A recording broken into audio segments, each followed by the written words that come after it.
This is a short video class on the negative effects on children from ongoing conflict after a divorce or a family breakup. Parents often worry that their children will be messed up by a divorce. It's actually not the divorce that the researchers have found messes up kids. It's the ongoing conflict that never ends for the children involved in a family breakup or a divorce. This program will teach you some of the negative effects of the ongoing conflict, but we end with the good news of what you personally can do to reduce that impact and to save your children, move on, and have a terrific life, even if you're dealing with a difficult co-parent. I'm Dr. Deena Stacer, and I've been teaching parenting classes in San Diego since 1983. I've been teaching high-conflict co-parenting classes for San Diego parents for the family courts since 1997. And I was involved in a high-conflict custody breakup myself for approximately 7 years. I learned what to do, and I learned what not to do to end the conflict while protecting my children. I'm going to share with you the effect of conflict on your children in this short video and a few strategies to protect them. If you find your situation fits my discussion, you should register for one of my online co-parenting courses. When both parents are distracted because they are fighting, the ongoing conflict can create permanent problems for your children. Your children may never create solid emotional connections with either of you. They may experience distrust for all adults, even you, because they are not getting their needs met. They may become agitated, upset, and act out. Their behavior may keep the conflict between the two of you going because you are probably arguing that it's the other parent's fault that your child is misbehaving. Did you know that your children feel pain at 100%? Now, this is kind of an astounding concept. They experience all emotions at a more intense level than you as an adult do. You can put your emotions in a drawer. You can go to work and it's in the back of your mind on the back burner, but kids can't do that. They haven't learned to do that yet. So they may be so overwhelmed by the trauma of the conflict that they actually go numb or they act out, which is where we have serious problems with children, that if the conflict continues for a long, long time, years, months, whatever it is, then your kids have the risk of being permanently damaged. They may attempt to intervene in all of your arguments to reduce their own anxiety. They often feel useless because they can't stop the fight, inadequate, and depressed because they can't control their pain. And they may believe that their family life is chaotic, unpredictable, and very scary. So did you know that parents in conflict cannot calm down? So the children cannot calm down either. Your children will experience higher levels of anger, sadness, and worry because they lack your support to calm them down. So when you're wound up, you obviously can't calm anybody else down. So we got to get you calmed down first. They'll blame themselves for the ongoing conflict. Why? Because they believe that since their parents are fighting over them, it's their fault that they were even born and that their parents are fighting. And they're in a no-win situation. Pretty scary, isn't it? And in a situation, if you have a difficult co-parent, you might find that one of the parents cannot regulate their own emotions. They don't have insight about their own behavior. They actually thrive and enjoy the conflict, and they cannot get in their children's shoes and understand that their behavior is frightening them even more. Your children may be afraid that they will be sucked into their parents' conflict and they will be forced to take sides. That's pretty heavy duty right there, and it often happens. They often witness physical aggression with one or both of their parents, and this can create more behavioral, academic, and adjustment problems for your children. And we need to control contact and communication so that you can eliminate any more potential problems with physical aggression. Your children may experience severe emotional problems, which are 4 times more common in children of abused women than in homes that are not violent. If you didn't ever have physical aggression, but you had a lot of angry words and a lot of fear and a lot of other stuff that went on, then again, your kids are still going to experience tremendous fear. That children can recover from that information if we move them to a different place in their lives. And the only way that can happen is if you personally learn new skills and you move them to a place where it's not fear-driven anymore, where you're not always reacting, when you've moved on with your life and you have power in your life and you're no longer frightened by the other parent. You may find that your children may have difficulty concentrating in school and doing their homework. They may have difficulty concentrating on anything. Your children may seem very distant. They may not want to be with their friends, or they may want to be with their friends to avoid any more fighting. And this all depends on their personality and their age. When children are involved in chronic conflict with their parents, they will usually have tremendous difficulty developing positive, long-lasting social relationships with other children. And this then causes them trouble as they mature and try to establish adult relationships. What you'll find in a high conflict custody fight, if there's ongoing conflict and there's a personality issue with one of the parents, one of those parents may not be able to have good relationships with other people. And then you also have to teach your children how to get along with other people. When parents are in conflict, you'll often find that one of the parents may have a personality disorder, substance abuse issues, parental deficiencies, or character flaws that stop them from being with their children or being able to appropriately parent their children with parenting skills. Parents in conflict often become more sensitized over time to their children's failure in school, their misbehavior, and their cries for help and attention, that when kids are starting to have problems, you kind of give up. You're still fighting with the other parent, and then you want to blame the other parent for the kid's misbehavior, and then what happens is kids keep failing because they're not getting the attention they need in either home, and so the kids start going downhill, and parents don't know what to do, so they give up. They feel paralyzed. They feel powerless themselves. And parents in conflict often feel powerless, helpless, and inadequate themselves because they have been unable to end the conflict with the other parent. Parents in conflict try to make their children their confidants about the ongoing parental conflict. It's part of the nature of the conflict. Often, parents will place their children in this negative, uncomfortable position and may not even realize they're doing it or deliberately do it. Often, parents are more focused on whether their child is aligned with them and how to keep them aligned than helping them out with their schoolwork or reducing any discipline problems. Here's something you need to know, that parents in conflict have 2 major child-sharing fears. The first one is the fear that they will lose the love of their children because of the conflict, the other parent, or because of the divorce or breakup. The second one is the fear that the children will be messed up because of the breakup, the divorce, the conflict, or the other parent. If I could tell you that your children would turn out okay if you followed everything I told you to do, I could teach you the skills, you could implement the skills, your children would turn out okay, would you stop having conflict? And the answer is yes. No matter what the other parent did, if you knew that you knew that you knew that your children would turn out okay, you would stop being afraid. You would stop reacting to their craziness, and you would move on with life and make sure your children were okay. All of my courses are designed to help you make sure that your children turn out okay. Now, have I gotten your attention with all the bad news yet? Of course I have. Because you need to understand the impact of ongoing conflict, and most parents involved in conflict who want to end the conflict are looking for answers. They're looking for hope.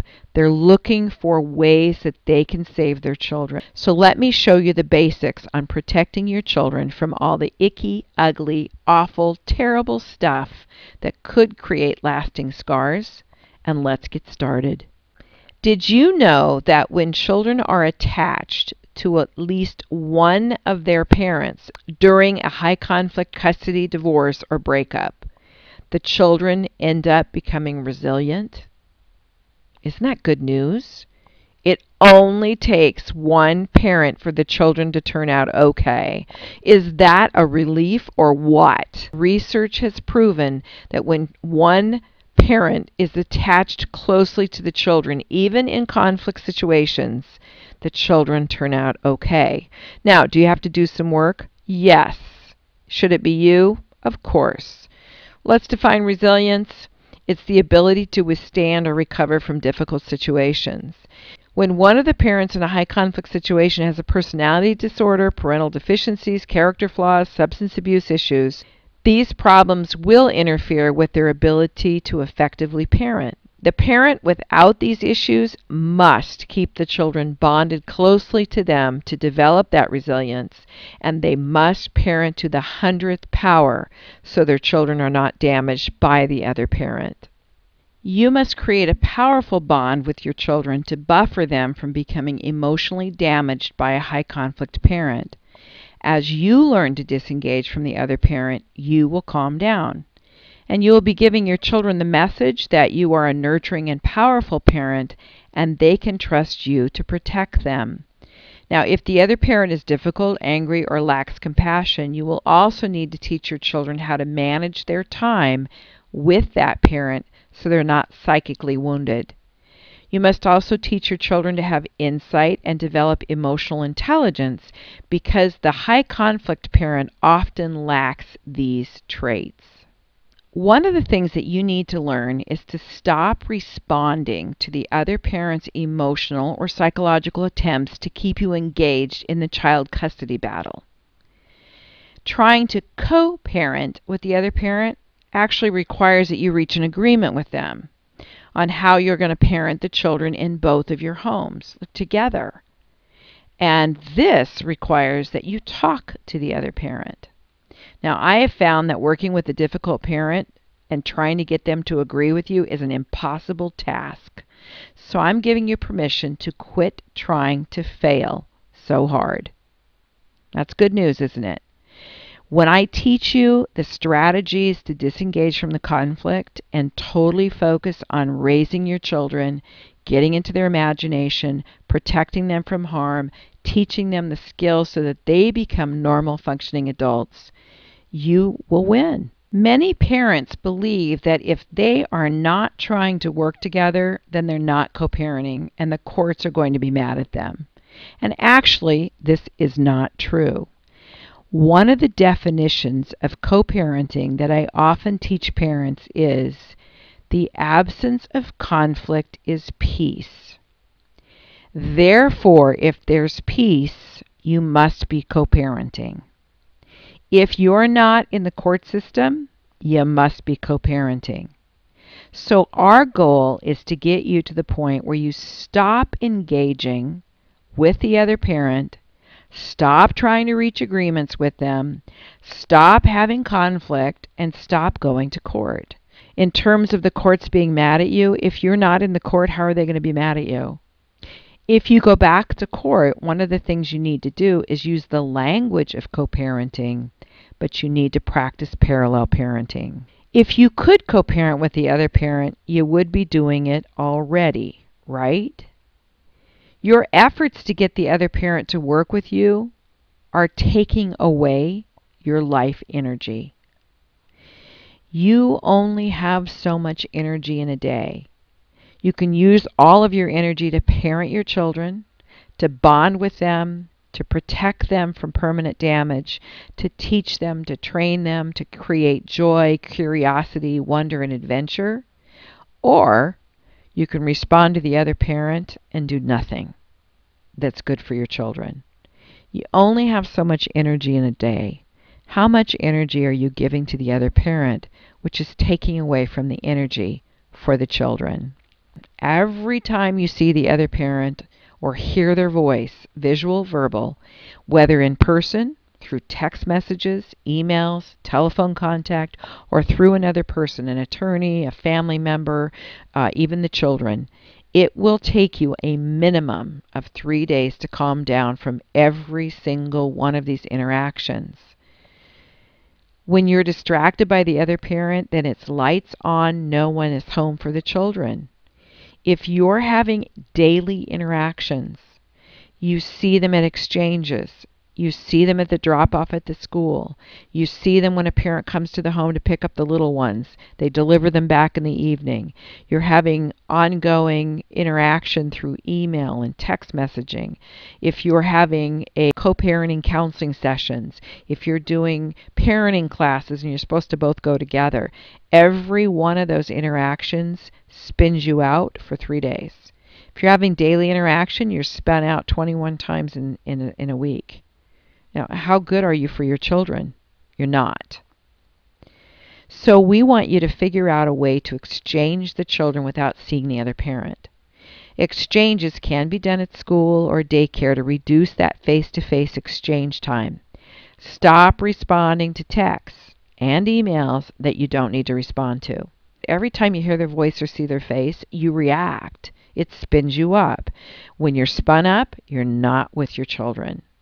So we want to get you to the place where you're totally using your energy for the children and eliminate all telephone contact and exchanges so you can start to calm down. To create a very close connection with your children, you will need to learn how to string pearls with your children. You do this by planning a series of activities and events with your children that they enjoy doing with you. For example, with your children, you're going to plan meals that require that you discuss what you're going to cook. Then, together, you look up recipes, you make an ingredients list, you buy the food at the store, you prepare the meal, you cook it, and then you share your meal together. All of these activities should be divided up in separate activities that you string together over time. Plan the meal on one day. Get the ingredients on another day. Make the food and enjoy the meal on another day. This creates magic with your children. Together, you can plan meals, picnics, and parties. You can plan a bicycle ride, or you can set up a plan to create decorations for a special holiday or a family event. You can work together to redecorate your child's bedroom or begin a collection of seashells from the beach, a lake, or the ocean, and on and on and on. Now, you want to plan a variety of different activities that will occur over longer periods of time, such as a weekend, over several weeks, or even months. This creates ongoing positive anticipation with the children, and they feel close to you immediately. They feel close to you during the entire length of the planning and the implementation stages too. Now, you always want to have a string of pearls going. And you want to have different activities that string these events together so that the children always have something to look forward to. When you continuously are engaged in planning activities with your children, that can be anywhere from cleaning the house to planning a vacation, anything on a limited budget or even a larger budget, your children will become closer to you. And as you string pearls with your children, you'll find it's easier to disengage from the other parent, whether you're the one that wants the conflict to go on or they're the one that's trying to keep the conflict going on. You will start feeling better as you draw closer to your children. And your children will start feeling better and closer to you as they win in a relationship with you. To learn more techniques, concepts, and skills that will completely end your conflict with the other parent and help you get closer to your children, take one of my online co-parenting courses at www.parentswithansinconflict.com/courses. I offer courses ranging from 2 hours all the way up to 100 hours to teach you powerful skills. The more conflict that you have, the more course hours I think you should take. Additional free information can be found on my co-parenting blog at www.parentsinconflict.info and on the Parents in Conflict YouTube channel. You will receive a certificate of completion after you have finished any of my online co-parenting courses. These courses have been approved by many of the family courts throughout the United States and in Hong Kong. I will be happy to speak to any court professionals related to your court case to assist you with course approval before you take any of my courses. And if you have any questions, feel free to contact me at 800-980-0434 or email me at doc@deenastacer.com.